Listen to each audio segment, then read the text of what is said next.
नमस्कार, मी Sunita बुरकुल cooking with Sunita बुरकुलमध्ये तुम्हा सर्वांचं खूप खूप स्वागत आहे। आज आपण ना मस्त छान अशी मलाईदार खीर बनवतोय तांदळाची। बघा किती छान तयार झालेली। आज आपण ना तांदळाची खीर करतोय, ते पण एकदम प्रमाणबद्ध सांगते मी तुम्हाला। साहित्य खूप छान टेस्टी बनते आणि कमी साहित्यात बनते। चला तर मग इथे साहित्य बघू पहिले आपण। आता इथे मी 1/4 कप तांदूळ घेतलेले। हे सुवासिक तांदूळ घ्यायचे, कोणतेही घ्या, मग तुम्ही बासमती घ्या, इंद्रायणी घ्या, कोणताही घ्या, फक्त सुवासिक घ्यायचा।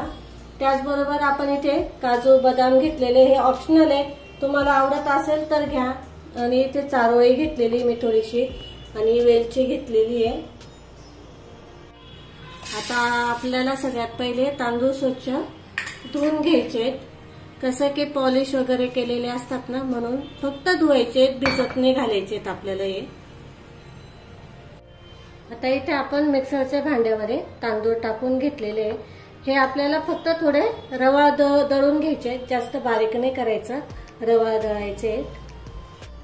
हे बघा इथे आपले तांदूळ असे थोडे जाडसर दळून घेतलेले ते। आता आपण इथे हे काजू बदाम घेतलेले, हे कट करून घेऊ।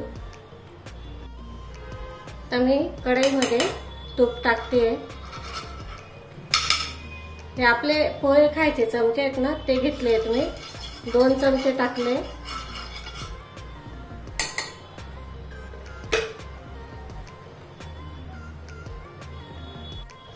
आता आपण इथे तूप गरम झालेलं, हे जे तांदूळ आपण दळून घेतले हे टाकून घ्यायचे। हे बघा छान असे परतवून घ्यायचे, म्हणजे मग काय होतं की कलर नाही बदलू द्यायचा आपल्याला याचा, छान मस्त सुवास येतो त्याचा, म्हणून मग हे भाजून घ्यायचं। चव पण छान लागते भाजून घेतल्यावर। 1-2 मिनिटं किंवा 5 मिनिटांसाठी भाजून घ्यायचे। हे बघा छान असे तांदूळ परतले गेले, त्याच्यातलं जे पाणी होतं ना ते सगळं सुकलेलं आहे। हे बघा मस्त छान झालेत। आता आपण याच्यामध्ये दूध टाकतोय। लक्षात घ्यायचं, ही टिप आहे, दूध आहे ना कधी पण गरम करून आणि मग थोडं थंड झालं ना ते घेतलं तरी चालतं, पण कच्चं दूध नाही वापरायचं याच्यामध्ये। आता मी इथे जवळ 1-1.5 लिटर दूध घेते, अर्धा लिटरच्या वरती। काही साय पण टाकते, हे बघा मस्त साय आलेली दुधाला, ती पण टाकते।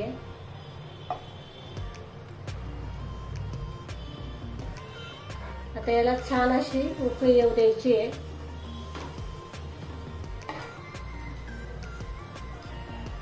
आणि एक लक्षात ठेवायचं, हे ना हलवत राहायचं, कारण हे तांदूळ आहेत ना मग ते तळाला चिपकू शकतात, म्हणून मग हे कंटिन्युअसली असं हलवायचं, म्हणजे मग तळाला नाही चिपकणार।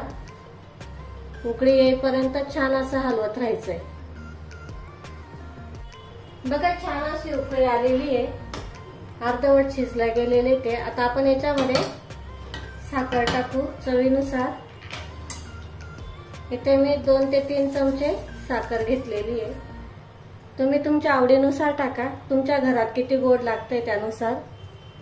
तर आपण याच्यामध्ये ड्रायफ्रूट टाकायचे।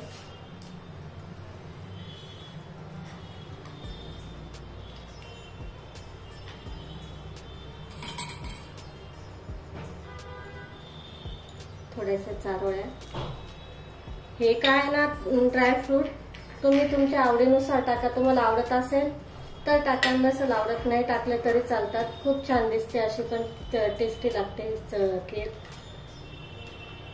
हे बघा आता जरी थोडी पातळ वाटत असली ना, पण नंतर आहे ना ही घट्ट होते, कारण तांदूळ आहेत ना तर ते थोडे घट्ट होऊन जातात मग नंतर।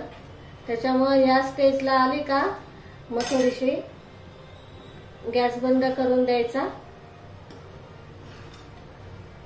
हे बघा मस्त अशी छान शिजलेली आहे, किती छान झालेली बघू शकतात तुम्ही। बघा तुम्हाला तांदूळ पण दाखवते, बघा छान असे शिजल्या गेलेले ते तांदूळ पण। आपण याच्यामध्ये इलायचीची पावडर टाकायची,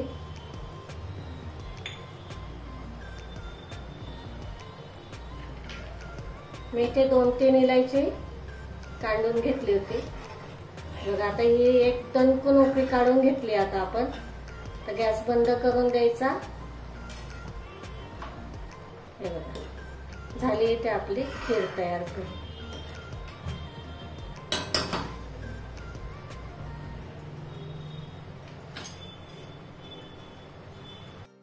बघा इथे आपली खीर बनवून तयार झालेली आहे। खूप छान टेस्टी तयार होते।